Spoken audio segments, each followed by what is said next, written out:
She was a cover girl, and her name was Desire.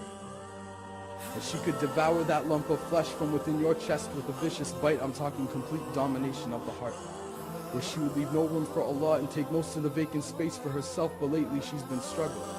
Something has been changing because guys aren't looking at her the same way they used to.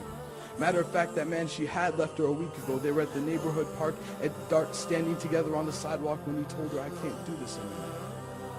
We were born Muslims. If I die right now, what happens to my soul?"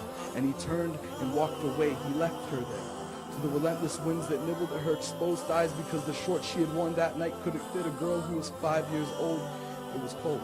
Left to her own thoughts and memories, she begins to walk home. It flashes back to when she was 13.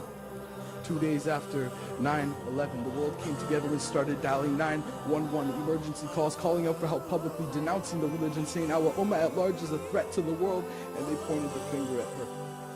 Told her she doesn't belong here, that the scarf that drapes around her face is a symbol of the apocalypse, that it makes her a terrorist. She should go back to where the Arabs live. So is it to anyone's surprise that every day in grade 9, she would get a ride to school, leaving behind parents who were proud of her dedication to her faith, but upon getting to class, she'd take off the hijab and let her hair fall down her face. She didn't want to be an outcast.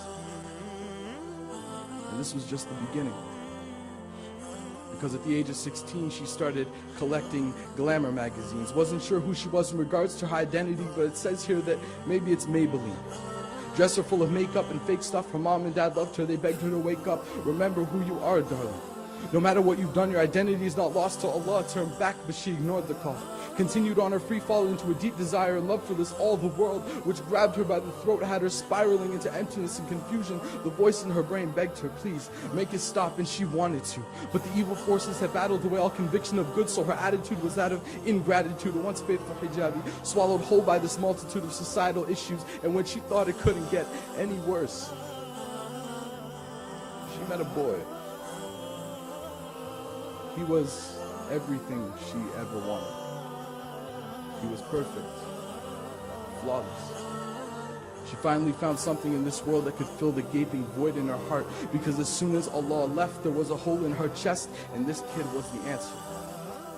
So the dance began. She could have followed the hadith, but instead she followed him. She could have found solace in Allah, but she confided in him. She could have gotten a hug from mom, but she found open arms in him. She could have kissed the Quran, but she decided to kiss him. She could have shown herself to none, but instead she showed herself to him, until it became a whirlwind of colors, breath, and skin, and a black hole opened up in her universe, and the deed was done. Even herself exposed like camera films in the sun, like the film they'd recorded of her and him. There was no turning back. And that's when she snaps out of her sunken memories. Remembering who she was, but not sure how to make amends, she runs home to her bed.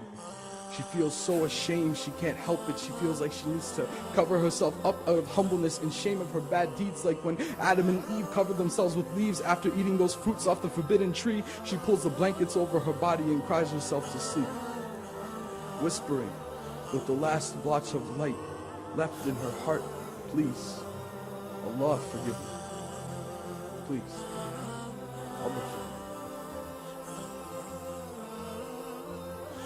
From there, it was quite a long journey.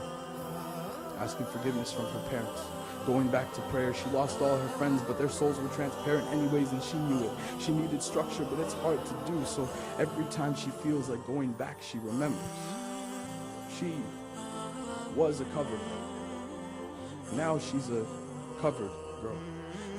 And those clothes suit her well, and that hijab is her shell, because she is its beautiful pearl, a covered girl. Her name is admired, and she fears Allah.